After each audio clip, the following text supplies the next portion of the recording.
Carrie to get a therapist and stop dumping on her friends. Hey you guys, so we are back. Okay, so if it's your first time here, my name is Ash, and if you're returning, welcome back. So I have a few new people here, and we're gonna jump into this episode for Sex and the City Reboot.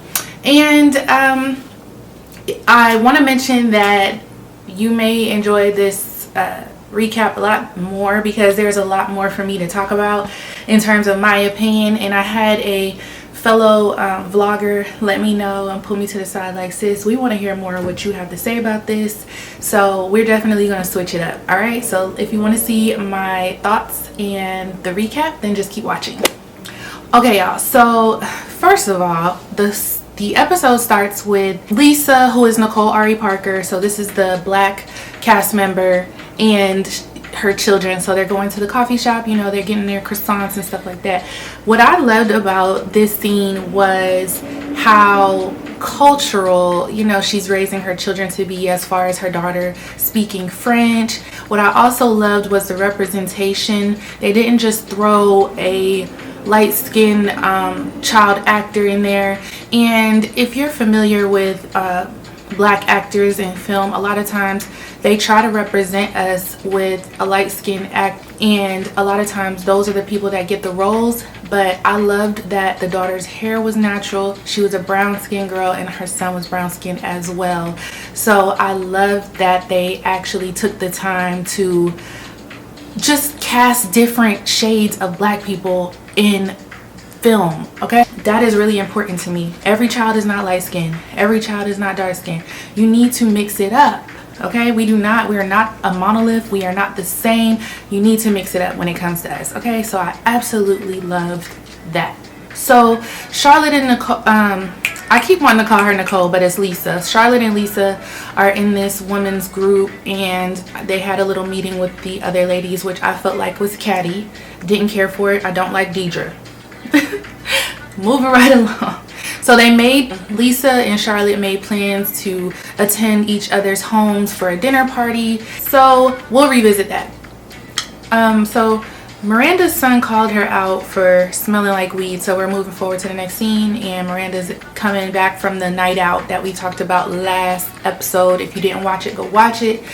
Last episode, Miranda was leaving this VIP party, child, had the time of her life, and I love that from Miranda. The fact that she's married, we'll jump into that a little bit later.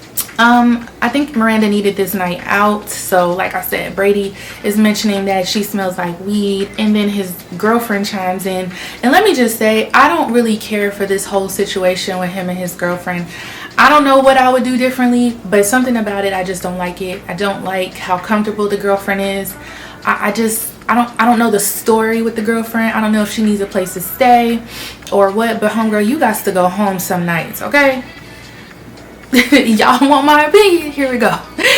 Okay, so next scene, we see Carrie in one of her big, huge tulle skirts and just a striped knit sweater, and she's going to the local coffee, well, it's not a coffee shop, I guess it's more so a bodega.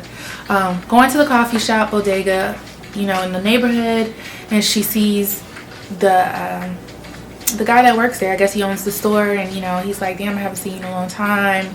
And he mentioned that she got married and just dipped out, and she's like, well, you know, Big's dead. And that scene was like, you just feel so bad for Carrie. So she goes back to her and Big's place and just had a moment, and you could just see that she just, you know, it's time to let this place go. So she wants to sell the place. I don't know if it's a townhome, brownstone, I don't know what you New Yorkers call it. If y'all will let me know in the comments what it is. And no hate to New Yorkers, I love New Yorkers. So they all meet up, all the ladies meet up, and Miranda and Charlotte actually try to talk Carrie out of it, just because it's a little bit hasty. She's still grieving. This is something that she may regret later, and I think they were really good about giving their attention to Carrie's situation and reminding her, hey, did you think about this? I love that. So fast forward, so we meet the realtor, Seema, and she is very sexy. Okay, Seema is bad. She is bad. I love the representation for mature women, because I don't want to say older. Mature women, how they're still so fashionable, hair laid, it's just beautiful. So Seema has a driver, okay? She dresses extremely well. She's that girl. So she comes in and she's walking around, she's complimenting everything, but at the same time she's like, we need to change this, and this. And like I said, if I were Carrie, I'll probably be in the corner crying. Like, what do you mean? Seema is that girl, like I said, she knows her stuff. We go to the podcast and they're having a meeting. Carrie, Shay, and the other guy, I can't remember his name, Asian guy, and another guy. So they're all having a little meeting about social media, and there is a young lady, Chloe, who's in a wheelchair, and she's like the social media manager of the podcast, I assume, and she's getting in everybody's ass like, y'all need to be posting more. I mean, she's not holding anything back. That's probably the type of manager that I would need. But she has a lot of attitude, and what I love about it is that they didn't try to make her seem like some kind of weak. Like, I just love, they are representing, I'm not gonna lie to you, they are representing, okay, for everybody, the disabled, the gay, the straight, everybody. She had that fire, and I loved it. So apparently Chloe and the Asian guy, again, I don't remember his name, had a thing, and he's like, how you gonna ghost somebody that you have to go and see the next day at work? Like, she don't give a fuck. She like, bitch, change your towels. Like, I love her, okay? So fast forward, Charlotte and Harry are in the bed talking about the dinner party with Lisa and her family, and Charlotte is really trying to get Harry to understand, look, they're gonna be the only black couple at the dinner party. We can't have that. Like, we need inclusiveness, so we have to find another black couple. So they come up with the bright idea to go to the Jenkins house, who is their neighbor, who Charlotte, by the way, has not talked to in a year.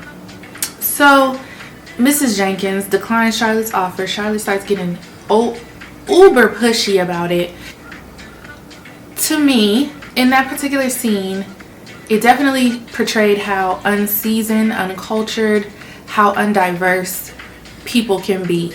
Like, why do you not already have more black friends? But I do understand that people go towards what they're comfortable with in certain spaces, but it really shows, like, look at y'all, look at how y'all gotta go and find black people to say that they're your friend.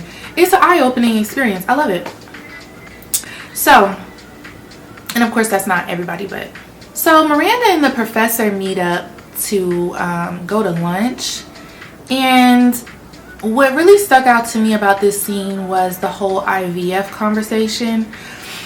I loved this particular scene, and I loved the advice that Miranda gave Professor as far as how motherhood can be realistically. I think Miranda always sheds light on the realistic side of motherhood. It's not always rainbows and butterflies, and women often, even if they're married or whatever the case, women always end up taking the brunt of the emotional labor, the physical labor, everything when it comes to the children, because we're supposed to be nurturers.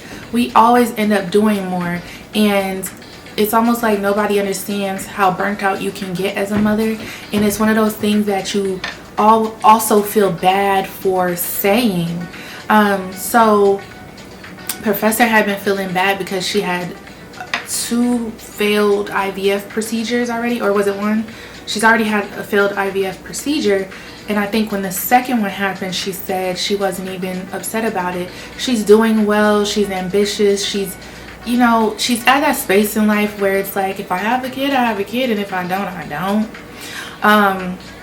And I just loved the realness of that scene. The professor talked about having pressure from everybody about having a kid. If you go on TikTok, I don't know about your For You page, but my For You page always pops out and shows me women with no children and how they really feel about it, and how they really would prefer not to have children. And I'm not gonna lie to you, I had my kid and I love her down, but a lot of their logic makes a lot of sense, okay? Especially in this economy, how the world is. Like, they're like, why would you want to bring another human into this world to just have them suffer. And we think about it, they're suffering. But I didn't got too deep.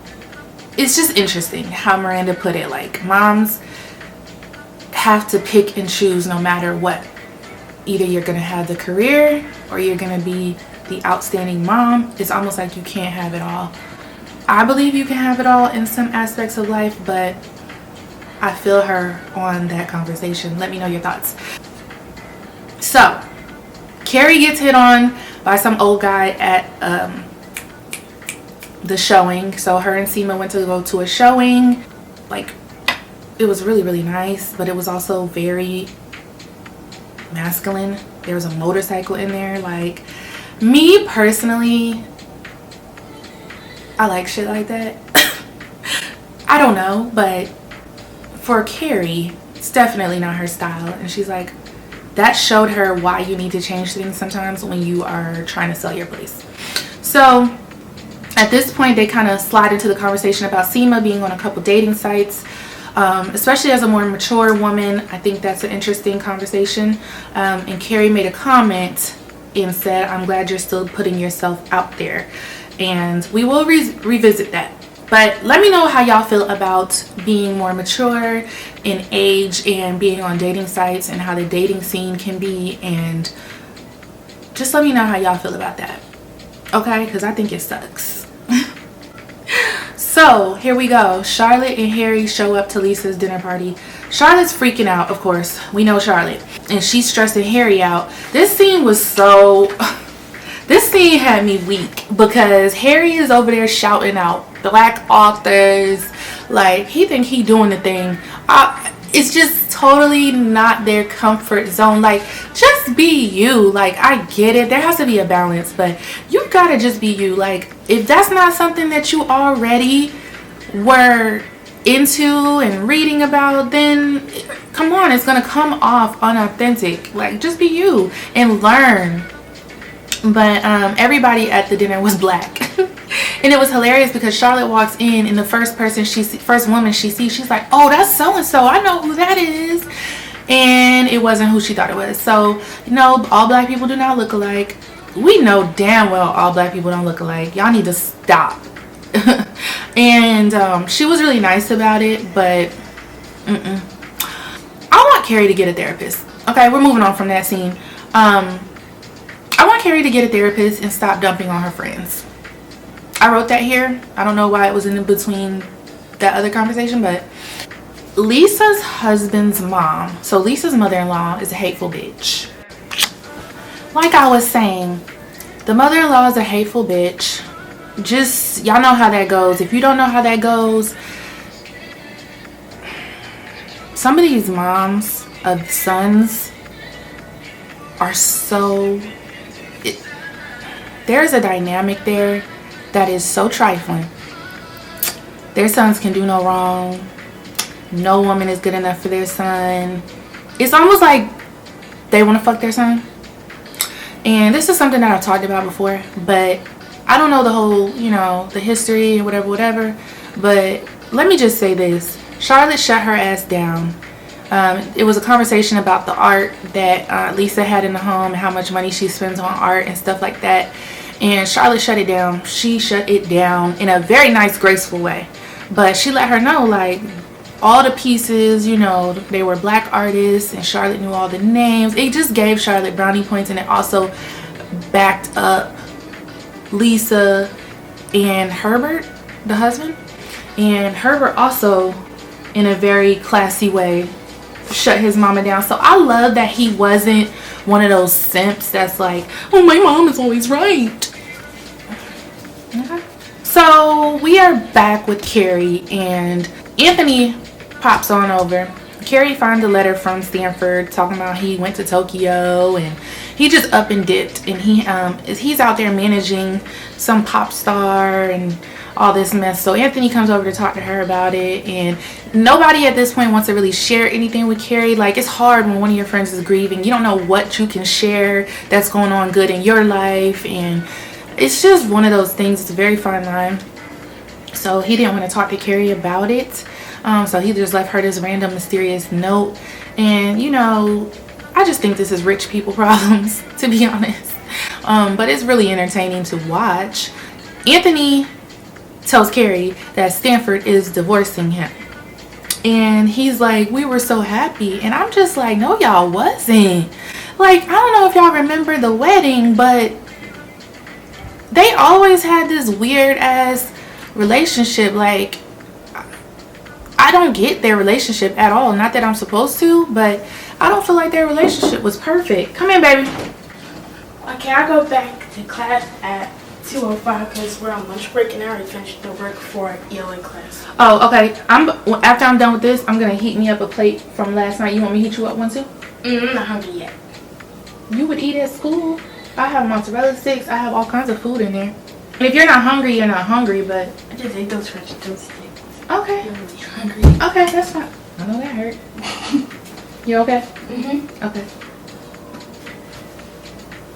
Oh, you just want to stay here?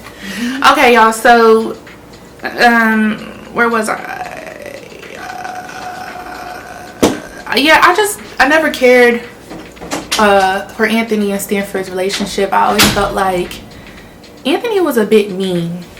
This scene is where Carrie and Seema meet back up, and Seema tells Carrie that something happened, and the picture, the wedding photo of Carrie and Big actually broke. The glass broke, and Carrie went ballistic on her. Like, she went ballistic, like, because what happened was Seema told her, like, my movers are top notch, you know, they've moved Picassos before, your stuff is gonna be fine.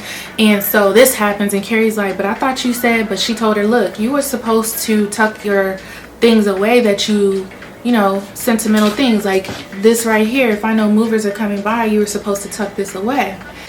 And Seema was like, it's not a big deal, like, I could replace the glass. And Carrie's like, no, he touched that glass, how can you replace it? She starts going in. So this is when Seema tells her,